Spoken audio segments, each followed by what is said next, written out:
Hello viewers, welcome to our channel. నేను చరణ్ పరిమి.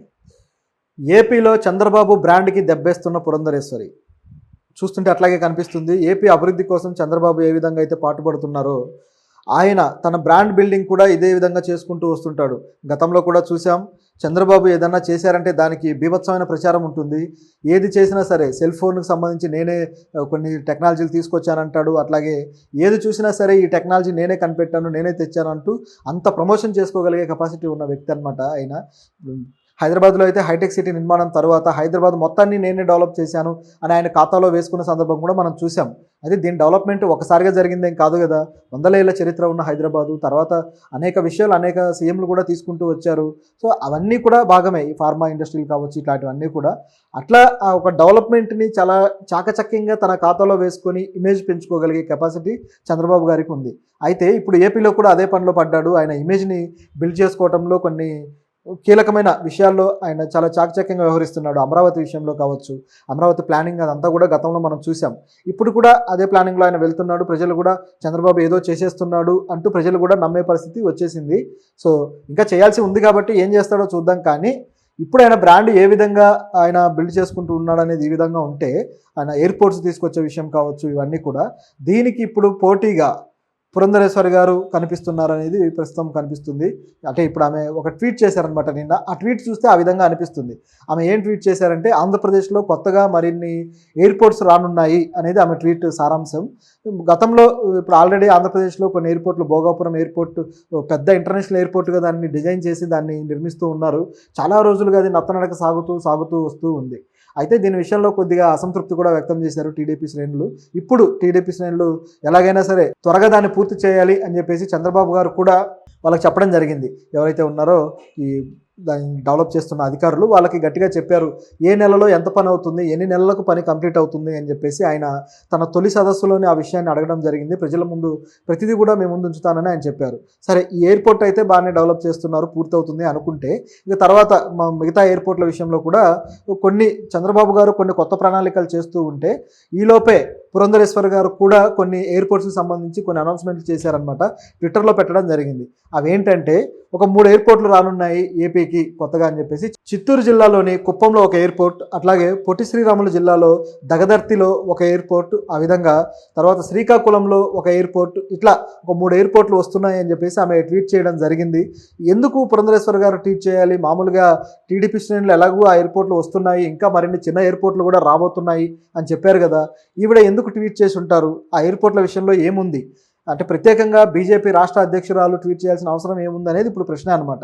మామూలుగా కూటమి గవర్నమెంట్లో ఆమె భాగస్తురాలే అయి ఉండొచ్చు, కానీ బీజేపీ శ్రేణులు ఇప్పటిదాకా కూడా ప్రభుత్వానికి సంబంధించిన ఏ డెవలప్మెంట్ కానీ, ఏ యాక్టివిటీకి సంబంధించి కానీ వాళ్ళు బాధ్యతలు తీసుకొని మేము ఇది చేసాము, మేము ఇది చేస్తున్నాము అంటూ చెప్పిన దాఖలాలు లేవు. ఇప్పుడు ఈమె మాత్రం సపరేట్గా వచ్చి చెప్తున్నారంటే ఏం జరిగింది అనేది ఒక ప్రశ్న వస్తుంది. ఆమె ఆలోచన ఏంటనేది గమనిస్తే మనం ఒక విషయం అర్థమవుతుంది. అదేంటంటే, చంద్రబాబు గారు ఎలాగైతే ఆయన ఇమేజ్ బిల్డింగ్ చేసుకుంటున్నారో అదేవిధంగా పురంధరేశ్వర్ గారు కూడా ఈ డెవలప్మెంట్లో మా బీజేపీ పాత్ర ఉంది, మా బీజేపీ ఇవ్వడం వల్లే ఇవన్నీ వచ్చాయి, లేకపోతే మీకు రావు అంటూ ప్రజలకి ఒక మైండ్ కండిషనింగ్ చేయడం కోసం, వాళ్ళకు హింట్ ఒకటి ఇవ్వడం కోసమే ఈ ట్వీట్ పెట్టినట్టుగా మనకు అర్థమవుతుంది. నిజానికి ఇప్పుడు ఒక లీడర్గా ఇప్పుడు ఆమె తన పార్టీ ఇమేజ్ని పెంచాలి కాబట్టి ఆమెకి రాక ఒక బాధ్యతలు అప్పగించారు. బీజేపీ ఏరుకోరు ఎంచుకున్నారు. అది కూడా నిజానికి ఇప్పుడు కాపు నేతకి గతంలో ఇస్తే ఆ కాపు నేత సరిగ్గా చేయలేదు. అలాగే కాపులను కూడగట్టడంలో బీజేపీకి ఆయన వాళ్ళందరినీ కూడా ఓటర్లుగా మార్చడంలో విఫలమయ్యాడు. సో ఆయన విఫలమవడంతో పాటు ఆయనకు పర్సనల్గా కూడా పెద్దగా ఇమేజ్ లేకపోవడం వల్ల ఆ కాపు నేతను పక్కన పెట్టేసి తర్వాత ఇప్పుడు పురంధరేశ్వర్ గారిని ఏరుకోరి ఇవ్వడం జరిగింది. అక్కడ కూడా చంద్రబాబుకు చెక్ పెట్టడానికి ఇచ్చారేమో, ఒకే కులం నుంచి 2 వ్యక్తులకు ఇచ్చారంటే, ఇప్పుడు చంద్రబాబు గారు ఎట్లాగూ టీడీపీకి తన కులం నుంచి అనేక మందిని సమీకరిస్తాడు. సో తన కులం నుంచి ఆయనకు గట్టి మద్దతు ఉంటుంది. అట్లాగే పురంధరేశ్వర్ గారికి కూడా ఆ మద్దతు ఏమైనా చీలుతుందేమో, ఇటువైపు కొంతమంది వస్తారేమో, టీడీపీకి ఇబ్బంది తప్పదు అని భావించారనమాట మొదట్లో. కానీ అది జరగలేదు. ఎందుకంటే పర్సనల్ ఇమేజ్ బ్రాండ్ బిల్డింగ్ కూడా అవసరం. ఈ తన కులానికి సంబంధించి అందరూ కూడా చంద్రబాబు వైపు ఉండటం వల్ల అది ఆయనకి సాధ్యపడింది. అయితే ఈమెకు అలా లేకపోవడం వల్ల అది సాధ్యం కాకపోయింది. కాకపోతే కూటమిలో భాగం అవడం వల్ల మొత్తానికి వాళ్ళు కొన్ని సీట్లు గెలుచుకోగలిగారు. అయితే ఈ ప్రాసెస్ మొత్తంలో కూడా బీజేపీలో ఒక అధ్యక్షురాలిగా, బీజేపీ ఒక అధినేతగా ఆమెకు రాష్ట్రంలో ఆమె ఏం చేస్తున్నారు, ఆమె ఎలా పార్టీని ముందుకు తీసుకెళ్తున్నారు అనే కార్యాచరణ విషయంలో ఆమెకి ఇప్పటిదాకా ఒక మైలేజ్ వచ్చింది లేదు. ఆమె పలానా చేశారు, పలానా విధంగా పార్టీకి మైలేజ్ తెచ్చారు అనే యాక్టివిటీ ఏది లేదన్నమాట. ఇప్పుడు కూడా ఆమె గవర్నమెంట్ ఏర్పడిన తర్వాత కూడా ఆమె బయటకు వచ్చి ఏం చేసింది లేదు. ఎందుకంటే ఇప్పుడు దాదాపు కూటమి అంటే వాళ్ళ గవర్నమెంటే అనే ఇమేజ్ వాళ్ళకు ఉంటుంది కాబట్టి ఆమె ఏదైనా చేసిన, మీడియాలో మాట్లాడిన ఒక ప్రాధాన్యత వస్తుంది. అలా కూడా చేయకుండా కేవలం ఆమె పార్టీ అంతర్గత కార్యకలాపాల్లోనే ఏదో కొద్దిగా మెసులుతూ వచ్చారు. మరి అంటే పట్టించుకోలేదా, లేకపోతే చేయడానికి ఆమెకేం తోచలేదా తెలియదు కానీ ఇప్పుడు మాత్రం సడన్గా ఎందుకు రావాల్సి వచ్చింది అనే ప్రశ్న మాత్రం మనకు వస్తుంది. ఎందుకు సడన్గా వచ్చారు అని ఆలోచిస్తే సింపుల్. ఈ ఇమేజ్ మొత్తం ఏదైతే చంద్రబాబు గారు అన్ని చేసుకుంటూ వెళ్తున్నారో ఇదంతా ఆయనకే ఇమేజ్ వెళ్లకుండా ఎలాగూ ఆయనకి ఇచ్చేది, ఆయనకు ప్రతిదీ శాంక్షన్ చేసేది ఎయిర్పోర్ట్లు కావచ్చు, హైవేలు కావచ్చు, నేషనల్ హైవేలు కావచ్చు, అమరావతి ఔటర్ రింగ్ రోడ్ కావచ్చు, ఇవన్నీ కూడా ఆయనకు శాంక్షన్ చేస్తుంది బీజేపీనే. సో మోడీ గారి కనుసన్నల్లో ఇవి జరుగుతున్నాయి కాబట్టి బీజేపీకి ఆ క్రెడిట్ ఏదైతే వాళ్ళ ఖాతాలో వేసుకోవాలో ఆ క్రెడిట్ ఎలా వేసుకోవాలి, వాళ్ళకున్న ఆప్షన్ ఏంటి?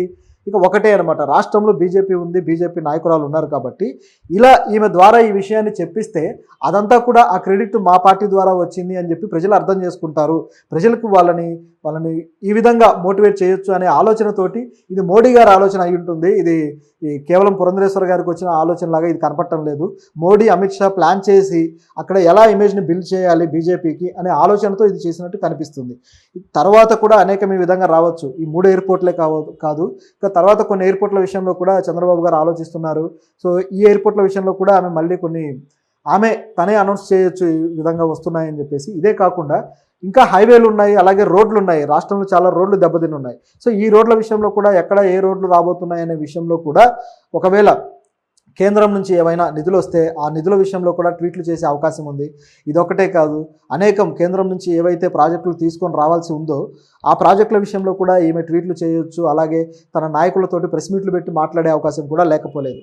ఇదంతా ఎందుకు అంటే చంద్రబాబు గారికి చెక్ చెప్పడానికి కాదు, కానీ ఆయనకు వచ్చే ఇమేజ్ ఎలాగైతే వస్తుందో సో దాని నుంచి తను కొంత తన క్రెడిట్లోకి, తన బీజేపీ పార్టీ క్రెడిట్లోకి తీసుకువెళ్ళడానికి ఆమె చేస్తున్న ప్రయత్నం అనమాట. బీజేపీ ఏం చేసినా దాంట్లో ఒక మైండ్ గేమ్ ఉంటుంది, ఒక చాలా తెలివైన నిర్ణయాలు తీసుకొని ముందుకు వెళ్తారు. వాళ్ళకి 2 ఎంపీలు ఉన్నారా లేకపోతే 4 ఎమ్మెల్యేలు ఉన్నారా అనేది వాళ్ళకి లెక్క కాదు. వాళ్ళు తలుచుకుంటే ఏదైనా చేయగలరు. ఇది మొదటి మెట్టు అన్నమాట.